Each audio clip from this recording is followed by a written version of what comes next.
Finalmente, eles estão saindo dessa torre sufocante. Mas eles estão apostando suas vidas nisso.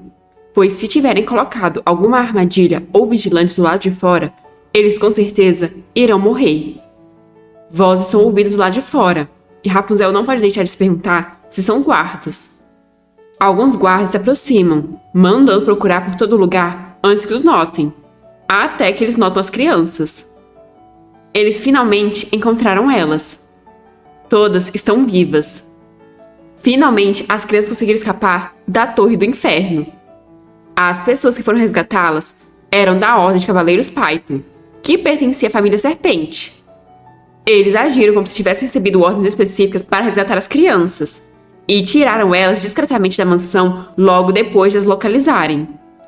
Surpreendentemente, escoltaram as crianças para o Palácio Imperial. Não disseram por que levaram eles até ali, ou quem da família imperial havia enviado ajuda. Os cavaleiros não ofereceram nenhuma explicação ou palavra de consolo, mas as crianças não precisavam mais temer a morte nem lutar contra ela. O fato de terem sobrevivido a tudo já era mais que o suficiente para consolá-los. Só tinha um problema: a saúde da Estelle. O médico perguntou para Rapunzel por quanto tempo a Estelle tem sido assim. Rapunzel responde que faz cerca de 1 mês e meio. Preocupado, o médico pergunta se ela apresentou outros sintomas, como febre, vômito ou indigestão constante.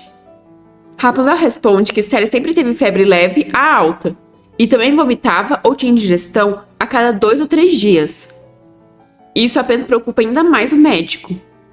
O médico diz que irá cuidar da Estelle, e pede para Rapunzel descansar um pouco e voltar mais tarde. Rapunzel tenta negar, quando alguém coloca a mão sobre seu ombro. É uma empregada, que com um brilhante sorriso diz que a refeição está pronta, e Rapunzel deve estar com fome. Rapunzel tenta argumentar, dizendo ser apenas a babá da Estelle. Então a empregada não precisa de assim com ela, mas a empregada apenas tira Rapunzel do quarto, dizendo que tudo ficará bem. Rapunzel dá uma última olhada para trás. Ela ouve um homem perguntar como a Estelle está, e o médico responde que ele não acha que ela tenha muito tempo de vida. Rapunzel estava tão preocupada que mal conseguiu comer alguma coisa. Ela está pensando sobre o que o médico disse, quando alguém a chama. São os meninos, querendo saber o que o médico disse. Rapunzel informa que não ouviu nada.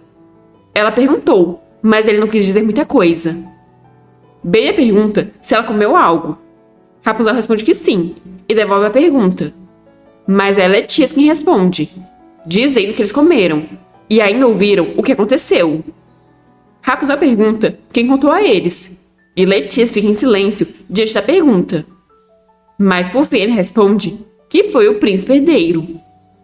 Após ouvir a história, Rapunzel fica indignada, pois parece que usaram atores para substituírem eles. Letias diz que ficaram tão chocados quanto ela, e explica que encontraram pessoas que se pareciam com eles e fizeram com que tingissem o cabelo. Uma governanta que visitava os atores em casa ainda os educou. Ninguém descobriu porque os atores mal se relacionavam com as pessoas. Rapunzel até tinha considerado a possibilidade, mas quem imaginaria isso? Ela não pode deixar de se perguntar quão elaboradamente eles planejaram tudo isso, já que ela tem certeza que o plano estava em andamento muito antes de trancarem eles na torre. Deve ter alguém que colocou tudo em movimento. Mas quem poderia ser? Não pode ser alguém tão desleixado quanto Jerome, mas provavelmente é um dos tios das crianças. Rapunzel questiona como o príncipe soube que eles estavam presos na torre. Mas na hora que o Benya ia responder, o príncipe entra na sala. Desesperada, Rapunzel cumprimenta, e o príncipe diz que sabia que era ela, já que ela não mudou nada. Vendo a confusão da Rapunzel, ele explica que ela viu ele no 2º andar durante o banquete e fugiu. Rapunzel achou que ele não tinha percebido, e Letias pergunta como ele conhece a Rapunzel. O príncipe lembra de que ele insistiu que a Rapunzel era sua adorável irmãzinha e a apresentou. Letias não acredita que disse algo assim ou que insistiu nisso. Então ele acha que o príncipe está zombando dele. O príncipe diz que ele queria cumprimentar ela, mas Letias foi contra e escondeu ela no andar de cima. Depois pergunta se ele realmente não se lembra. Benya está quieto em um canto, e o príncipe vê isso. dando um leve sorriso. Mas mudando de assunto, o príncipe diz que o Letias precisará de um tratamento imediato. Apesar do príncipe ser o salvador deles, Rapunzel não tinha ideia de que seria assim que eles se encontrariam. Pelo menos, Letias e Estelle finalmente vão... Mas os pensamentos da Rapunzel são quebrados quando o príncipe diz com relutância que conversou com o médico real e que parece que Estelle está com pneumonia. O príncipe pediu ao médico para fazer tudo o que pudesse. Então eles vão ter que esperar para ver como ela responde, mas é melhor eles se prepararem para o pior. Eles vão sair do quarto, deixando 3 crianças desoladas para trás. Mais tarde, os 3 estão visitando a Estelle, que pergunta onde eles estão. Rapunzel informa que no Palácio Imperial. Estelle pergunta se o príncipe os salvou, e Rapunzel responde que sim. Lágrimas de felicidade escorrem pelo rosto da pequena criança, que pede para Rapunzel cantar uma canção de ninar para que ela possa dormir e melhorar. E quando ela melhorar, ela quer ir brincar lá fora. Talvez seja impossível ir contra o destino. Letias não podia mais usar um dos olhos pelo resto da vida. E Estelle morreu exatamente 2 dias depois de conseguir escapar da Torre do Sino. Ela faleceu 15 dias antes de completar 14 anos, em calma e paz, como se apenas estivesse dormindo. Rapunzel ficou em estado de descrença por algum tempo após a morte da Estelle. Talvez o pesadelo ainda não tivesse acabado. Rapunzel gostaria de ver o sorriso da Estelle novamente, mas ela sabe que seus desejos não significam nada, porque eles não são os protagonistas do romance. Rapunzel anda pelos corredores em busca da Estelle, pedindo para ela parar de brincar. De repente, ela vê uma figura com cabelos azulados. Estelle está na sua frente, com um ar fantasmagórico. Ela sorri calorosamente, e Rapunzel pergunta se realmente é ela. Mas Estelle corre em direção a Rapunzel para abraçá-la, e diz estar com fome. Ela questiona se Rapunzel não está com fome. Rapunzel diz que esteve procurando ela por toda parte, porque ela sabe o que aconteceu. O sorriso da Estelle se transforma em algo macabro, e ela diz estar bem ali, e sempre estará com a Rapunzel. O príncipe está informando que os atores que fingiram ser eles foram executados no dia anterior, e por ordem do imperador, os tios deles, que ainda permanecem na propriedade deles, serão removidos dela. No entanto, a intenção do imperador é ocultar esse acidente e fingir que nunca aconteceu. Pois se o mundo souber que os herdeiros da família Serpente e sua jovem governanta foram trancados por 2 anos, causaria um grande tumulto. Além de que o fato de que os herdeiros da grande família Serpente foram facilmente explorados por sua família colateral poderia torná-los alvos de outras facções. A família Serpente detém uma grande reputação e poder no Império. Então não seria bom para o futuro deles ter esse incidente manchando a honra de seus nomes. O príncipe lamenta ter que dizer isso, mas ele sugere que eles concordem com esse plano. Rapunzel está sem acreditar que a família imperial quer encobrir isso só porque salvaram eles. Mas os que merecem morrer ainda estão por aí. Letias e Ben se encaram, mas por fim desentenderem, para a surpresa da Rapunzel. O príncipe diz que então eles farão parecer que eles acabaram de retornar de estudos no exterior. Rapunzel está achando tudo isso ridículo.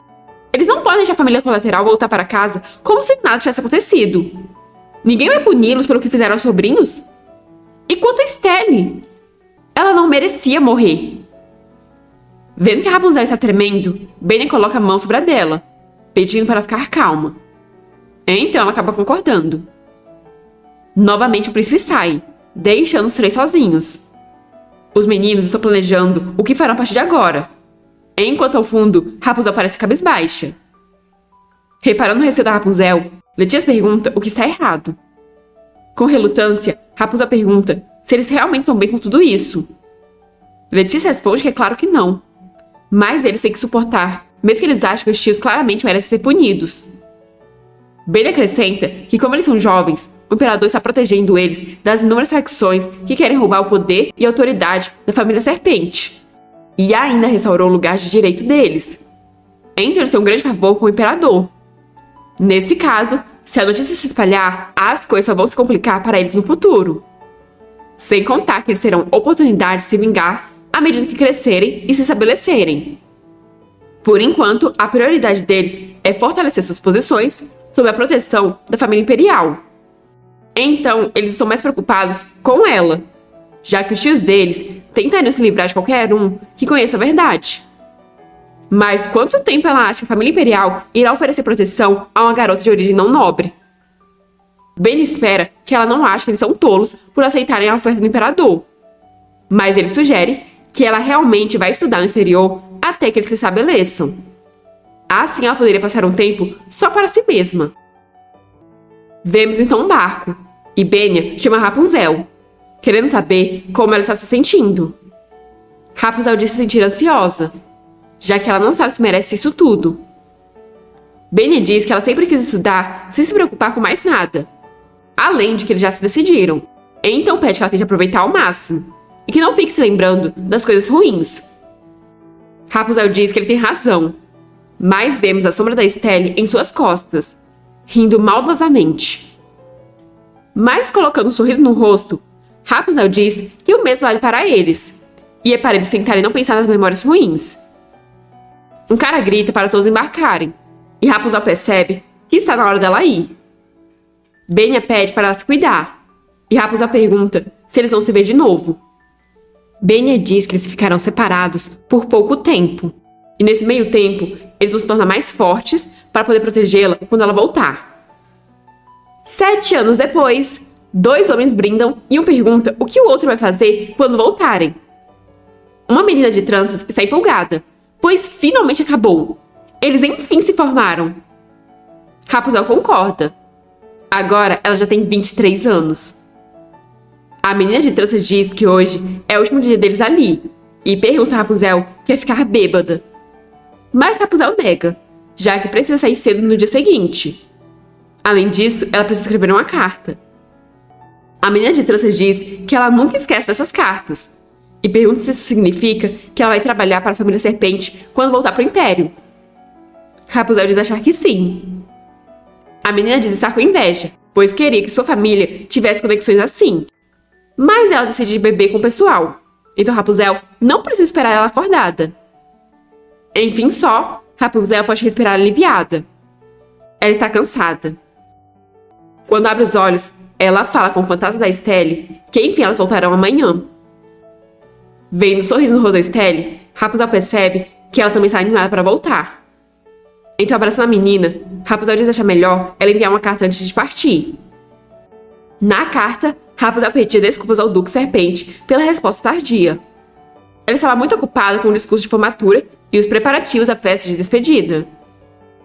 O fato da caligrafia dele não ter melhorado em nada também contribuiu para o atraso, já que ela teve que decifrar o que ele escreveu. Ela disse para ele deixar a parte escrita para o assistente dele, nem que fosse pelo bem das pessoas que precisam ler as cartas. Mas finalmente ela terminou tudo que tinha que fazer ali, e agora só precisa fazer a viagem de volta. Talvez ela consiga chegar antes do aniversário dele. Ela espera que o tempo continue bom para que ela tenha uma viagem tranquila. Mas mudando de assunto, ela pergunta se ele ainda tem aquele hábito de beber. Ele prometeu que mudaria para melhor, então ela fica curiosa se ele tem mantido a promessa. Parece que ele tem muito orgulho do apelido que deram a ele, mas ele deveria saber que isso é uma séria ameaça à paz de espírito dela. Além disso, ela ainda não recebeu notícias do Benya. Ela pergunta se ele tem escravizado tanto o Benya a ponto de ele não conseguir escrever. Então ela vai ter que ir e ver pessoalmente o quão elegante o jovem mestre se tornou. Ela então finaliza a carta dizendo que tem que terminar de arrumar as malas. E então a sela. Ela ainda não acredita que realmente está voltando para o Império depois de 7 anos. Mesmo assim, ela está muito animada e mal pode esperar para ver eles de novo. Assim, a carta está pronta para ser enviada. Na mansão, uma empregada corre atônita, pois receberam a carta dela. Eles precisam entregar a carta imediatamente. Só que o mordomo está nervoso, pois ele bebeu pela primeira vez em muito tempo e está profundamente adormecido. Parado em frente ao quarto, o mordomo está suando frio. Mas por fim ele bate na porta, avisando Letias que eles receberam uma carta. mas não obtém nenhuma resposta, pois Letícia está dormindo feito um bebê. O mordomo grita do lado de fora que é uma carta dela, enquanto Letícia sonha que não pode mais beber. O mordomo continua batendo na porta, quando um homem aparece. O mordomo fica radiante ao ver o homem, pois ele deve saber onde está o jovem mestre, já que é o assistente dele. O homem responde que o jovem mestre provavelmente está no hotel, já que ele precisava inspecionar algo lá. O mordomo diz que isso é uma boa notícia, e dando a carta para o homem, pede para ele entregar a carta para o jovem mestre. Ainda pede para o homem informar sobre a atual condição do Letias. O assistente começa a se tremer, pois o mordomo sempre dá tarefas difíceis para ele. Mas o mordomo pede que ele não seja tímido, já que essa não é a primeira vez dele. Mas o assistente continua assustado, pois a hora do jovem mestre é assustadora. Teve uma vez que ele tentou falar sobre o Letias, e o Benha pediu para ele dizer isso de novo, com um olhar tão mortal que provavelmente poderia matar as pessoas. Se o Benha descobrir que o Letias está bêbado de novo... Mas o mordomo apenas empurra o assistente. Chorando de desespero, o assistente pede para o mordomo dar uma pausa e entregar a carta pessoalmente. Mas o mordomo diz que isso não é possível, já que ele tem muitas coisas para cuidar na mansão. Então ele joga o assistente para fora da casa, enquanto manda ele entregar a carta agora. Enquanto isso, Rapunzel e a menina de tranças estão no navio. A menina de tranças está encantada, pois só existem 2 cabines de primeira classe, e a Rapunzel está em uma. Pelo visto, a família Serpente pode pagar por cabine de primeira classe como se não fosse nada. Rapunzel parece um pouco desconfortável, já que o Letias não mencionou nada sobre reservar uma cabine para ela. Ela entende que ele quer que ela viaje com conforto, mas isso é demais. Um servo manda ela avisar se precisar de qualquer coisa, e sua amiga sugere que elas desfaçam as malas e depois se encontrem para a refeição. Assim, elas se despedem por enquanto, e Rapunzel, enfim, fica sozinha. Ela então deita na cama. Isso tudo é demais. Acariciando os cabelos do fantasma da Estelle, ela diz que os irmãos dela sempre exageram. E se a família Serpente fale por causa dela? É tão estranho voltar. Apenas 3 anos atrás, ela estava apavorada de novo por causa da guerra. O Império travou guerra contra um reino. Surpreendentemente, a guerra que começou há 5 anos terminou a favor do Império em apenas 2 anos. Naquela época, os estudantes das 2 nações frequentemente brigavam e discutiam, e a maioria deles esperava notícias de seus familiares convocados para o exército. Cada dia era um novo caos. Mas por um tempo, Rapunzel assistia ao desespero deles e pensava que a guerra não tinha nada a ver com ela. Até dizerem que o Benha entrou na guerra. Em um certo momento, as cartas do Benha pararam de chegar, e ela pensou que tudo tinha acabado. Mas agora está tudo bem, porque Benha voltou vivo. Isso mesmo, Benha não morreu. Diferente da Estelle. Estelle começa a afagar a cabeça da Rapunzel, como se estivesse tentando consolar ela. Rapunzel então se levanta. Disseram que o Benha voltou em segurança, mas ela terá que ver por si mesma se os dois estão realmente bem e o quanto cresceram. De repente, Rapunzel volta a ficar triste. Se Estelle ainda estivesse viva, ela estaria tão alta quanto a Rapunzel agora. Rapunzel realmente queria ver a Estelle crescer. Ela nunca esqueceu a Estelle nem por um segundo. Mas será que todo mundo já se esqueceu dela? Bizarra a forma como a Rapunzel se apegou ao fantasma da Estelle. Eu não sei se ele realmente existe ou se é apenas fruto da imaginação dela. Mas me pergunto como o fantasma vai interferir na história. Deixem nos comentários a opinião de vocês a respeito disso. E nos vemos na próxima!